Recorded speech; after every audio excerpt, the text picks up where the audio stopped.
திருச்சிற்றம்பலம் குருபாதம் துணை ஓம் மகாகணபதியே நமக. நாராயண நாராயண ஓம் நமசிவாய. அன்பர்களே, நம்முடைய ஆதிசேடன் சேனலில் 2024 நாடாளுமன்ற தேர்தலில் ஆல் இண்டியா அளவிலே பல்வேறு தொகுதிகளிலே போட்டியிடுகின்ற பிரபலமான வேட்பாளர்கள் ஜாதகங்கள் குறித்து ஆய்வு செய்து வருகிறோம். அந்த வகையிலே இப்பொழுது ஆந்திராவினுடைய முக்கியமான வேட்பாளர்களை, ஆந்திர மாநிலத்திலே அங்கே நாடாளுமன்ற தேர்தலும் சட்டசபை தேர்தலும் ஒரு சேர மே 13 நடைபெற இருக்கிறது. அங்கே இருக்கின்ற முக்கியமான பிரபலமான வேட்பாளர்கள் பலருடைய ஜாதகம் குறித்து நாம் ஆய்வு செய்து வந்து கொண்டிருக்கிறோம். சென்ற பதிவிலே ஆந்திராவினுடைய முதலமைச்சர் ஜெகன்மோகன் ரெட்டி காரு அவருடைய ஜாதகம் குறித்து விவாதித்தோம். இப்பொழுது ஆந்திராவிலே அங்கே பாரதிய ஜனதா கட்சி மாநில தலைவர் பொறுப்பிலே இருந்து அந்த கட்சியை மிகவும் பலமாக வழிநடத்தி செல்கின்ற திருமதி நந்தமூரி டக்குபதி புரந்தரேஸ்வரி காரு இவருடைய ஜாதகம் குறித்து நாம் தெரிந்து கொள்வோம். நந்தமூரி டக்குபதி புரந்தரேஸ்வரி ஜி இவர் யாருன்னா பிரபலமான குடும்பத்தை சேர்ந்தவர். பிரபலமான நந்தமூரி, அதாவது முன்னாள் ஆந்திராவினுடைய பிரபலமான சினிமா நடிகரும் முதலமைச்சருமாக இருந்த என்டி ராமராவ் அவருடைய மகள். அவருக்கு மொத்தம் 12 பிள்ளைகள் என்று நினைக்கிறேன். அந்த 12 பிள்ளைகளில் ஒரு பெண் பிள்ளையாக, அதில் ஆண்கள் 7 பிள்ளைகள். ஆமாம், அதில் நந்தமூரி டக்குபதி புரந்தரேஸ்வரி கார் என்டி ராமராவ் அவருடைய மகள். இவருடைய தாயாதி வழி குடும்பம், அதாவது பிறந்த வீட்டு குடும்ப பெயராக நந்தமுரியும், புகுந்த வீட்டு குடும்ப பெயர் டக்குபதி. இவருடைய கணவனார் பெயர் டக்குபதி வெங்கடேஸ்வர ராவ்.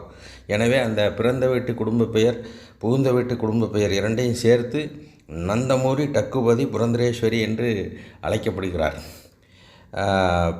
ஆந்திராவினுடைய தெலுங்கு தேசம் கட்சி தலைவர் சந்திரபாபு நாயுடு அவருடைய இல்லத்தரசியார் திருமதி புவனேஸ்வரி அவங்க இந்த புரந்தரேஸ்வரி ஜி இவருடைய சகோதரி ஆவார். அதே போல் அங்கே நந்தமூரி பாலகிருஷ்ணா இந்துப்பூர் தொகுதியிலே போட்டியிடுகிறார். என்டி ராமராவ் அவருடைய மகன். ஆமாம், அவர் இவருக்கு சகோதரர். அப்படிப்பட்ட பிரபலமான குடும்பத்தைச் சேர்ந்தவர் நந்தமூரி டக்குபதி புரந்தரேஸ்வரி காரு. எப்படி நம்முடைய தமிழகத்திலே இங்கே அண்ணாமலைஜி பொறுப்பேற்று பாரதிய ஜனதா கட்சியை வழி நடத்துகிறாரோ, அதாவது அண்ணாமலைஜி பொறுப்பேற்ற பிறகு பாரதிய ஜனதா கட்சியினுடைய வலிமை அதிகமாகி இருக்கிறது, நல்ல பலப்படுத்தி இருக்கிறார், கூட்டணிகளை எல்லாம் சிறப்பாக அமைத்திருக்கிறார் என்று அரசியல் வல்லுநர்கள் கருதுகின்றார்கள், அவ்வாறு கூறுகின்றார்கள். அதுபோல் அங்கே ஆந்திராவிலே சிறப்பான முறையிலே கூட்டணி அமைத்து பாரதிய ஜனதா கட்சியை பலப்படுத்தியிருக்கிறார். அதாவது தெலுங்கு தேசம் கட்சி, அடுத்து பவன் கல்யாண் அவருடைய ஜனசேனா கட்சி, இந்த கட்சிகளை கூட்டு சேர்த்து அங்கே பாரதிய ஜனதா கட்சி வலிமை மிகுந்த ஒரு கட்சியாக மாறியிருக்கிறது என்று சொன்னால் அதற்கு நந்தமூரி டக்குபதி புரந்தரேஸ்வரி காரு இவருடைய அரசியல் சாமர்த்தியம் என்று அரசியல் வல்லுநர்கள் கருதுகின்றார்கள் அங்குள்ளவர்கள். இப்போ இவருடைய ஜாதகம் குறித்து நாம் தெரிந்து கொள்வோம். சிம்ம லக்கணம், 2வது இடத்துல சந்திரன், சித்திரை நட்சத்திரம், கன்னி ராசி. ராகு 2வது இடத்தில் இருக்கிறார். வியாழன் 4வது ஸ்தானத்தில் இருக்கிறார். சனி பகவான் 5ல் இருக்கிறார். புதன் 8லே காணப்படுகிறார். கேது அங்கே இருக்கிறார். புதன் நீசமாக இருக்கிறார். ஆனால் நீசம் பெற்ற அந்த புதனை குரு பார்வையிடுகிறார். குரு பார்வையிடுவதனாலே புதனுடைய நீச வலிமை குறைந்திருக்கிறது. நீசத்தன்மையிலிருந்து உயர்ந்து வந்திருக்கிறார். 8வது ஸ்தானம் பொதுவாக புதனுக்கு ரொம்ப மறைவு ஸ்தானம் என்று சொல்ல முடியாது.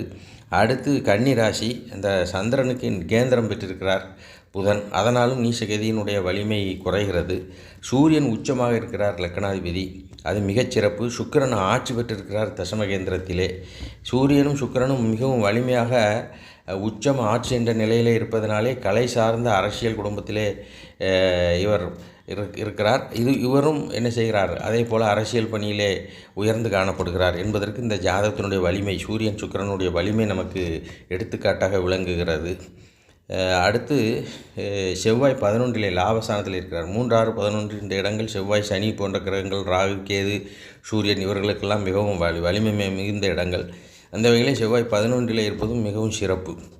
இப்போ கோசார பலன் எடுத்துக்கிட்டோம்னா சந்திரன் கன்னிராசிக்கு 6வது இடத்துல சனி பகவான் சென்று கொண்டிருக்கிறார். இது இவருக்கு மிகவும் சாதகமான சூழ்நிலை. அதனாலே தான் பலம் வாய்ந்த கூட்டணியை அமைத்திருக்கிறார். அடுத்து அங்கே 8வது ஸ்தானத்திலே வியாழன் இருந்தாலும் கூட வியாழன் இன்னும் இந்த வாரம் பெயர்ச்சியாக இருக்கிறார். அப்போ மே 13ஆம் தேதி எலெக்ஷன் நடக்கும்போது அங்கே ராசிக்கு 9லிருந்து ராசியை பார்வையிடுகிறார், கன்னி ராசி 5ஆம் பார்வை. அப்போது என்னென்னா இது ஒரு சிறப்பு. ரிசல்ட் வருகின்ற ஜூன் மாதமும் அவ்வாறு தான் இருக்கிறார். கோசார பலன்கள் அதாவது மிகவும் நல்ல முறையில் இருப்பதனாலே இவருக்கு இந்த தேர்தல் சாதகமாக இருக்கும் என்பது ஜோதிட ரீதியான கருத்து. நன்றி, வணக்கம்.